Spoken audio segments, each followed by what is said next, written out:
청와대는 불과 2주일 전까지만 해도 지금은 개헌 이슈를 제기할 때가 아니라는 게 확고한 방침이란 입장이었습니다.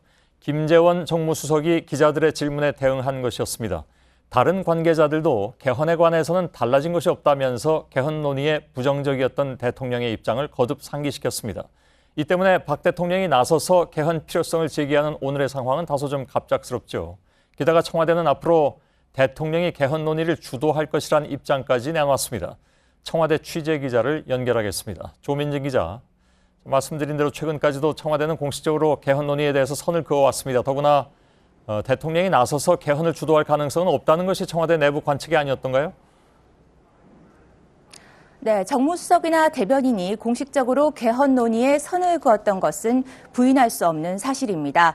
하지만 최근엔 국회 논의를 막을 순 없다거나 또 개헌이 우선순위가 아니라는 것이지 반대하는 것은 아니다라는 말이 나오는 등 내부적으로 기류 변화도 감지돼 왔습니다.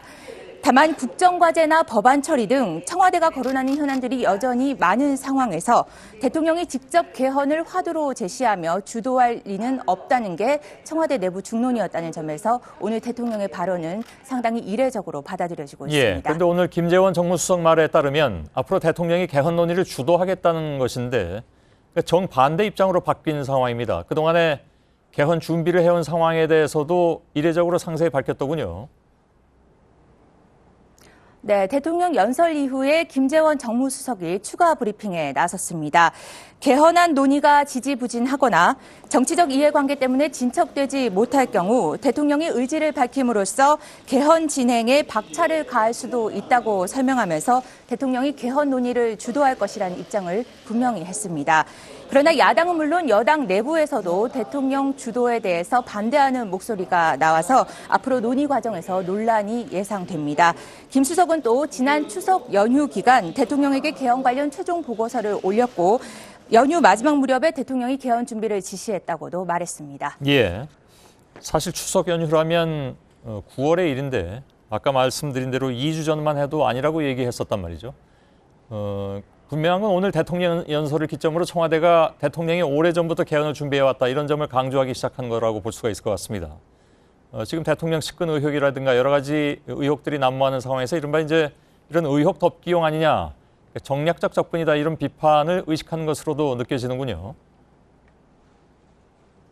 네, 실제로 김재원 수석은 의혹을 덮기 위한 것이라거나 국면 전환용이라는 비판이 나올 수도 있다고 본다고 말했습니다. 비판론을 의식한 정지 작업으로도 보이는데요. 청와대 내부에선 반대 의견도 있었던 것으로 파악됐지만 그럼에도 대통령이 개헌론을 꺼낸 건 올해가 사실상 대통령이 국회에서 개헌 문제를 제기할 수 있는 마지막 기회라는 판단 때문이었던 것으로 전해졌습니다. 근데 현직 대통령으로서 개헌 카드를 꺼낼 수 있는 마지막 시기다. 이런 판단은 표면적인 이유가 될 수도 있습니다. 그러니까 여러 가지 지지율 하락이라든가 이런 것에 따른 정치적 판단이다. 또 임기 말까지 전국 주도권을 놓치지 않겠다. 그러니까 장악한다. 이런 포석이라는 관측도 나오는데 실제로 대통령이 개헌 제안권자로서 정부안을 제안할 수도 있다. 이런 것이 청와대 설명이잖아요. 네, 그렇습니다. 노동시장 개편 관련 법안 등 정부 주도 법안들이 국회 문턱을 넘지 못하는 상황에서 정부가 추진해온 주요 국정 과제들도 상당수 좌초된 상황입니다. 대통령 임기 1년여를 남긴 시점에 뚜렷한 업적이 없다는 비판에 맞서 개헌을 주도하겠다는 결정을 했을 가능성이 있습니다. 박 대통령이 오늘 개헌론을 제기하면서 자신의 공약사항이라는 점을 강조한 것이나 대통령 단임제로 정책 연속성이 떨어져 지속 가능한 국정과제 추진이 어렵다는 점을 거론한 것 등도 이 같은 관측을 뒷받침하는 것으로 해석됩니다. 그 모든 이유를 받아들이더라도 여러 가지 의혹이 팽배한 지금 이제 그 순서가 맞느냐 하는 비판은 여전히 야권에서 나오고 있는 것 같습니다. 지금까지 청와대에서 조민진 기자였습니다. 잘 들었습니다.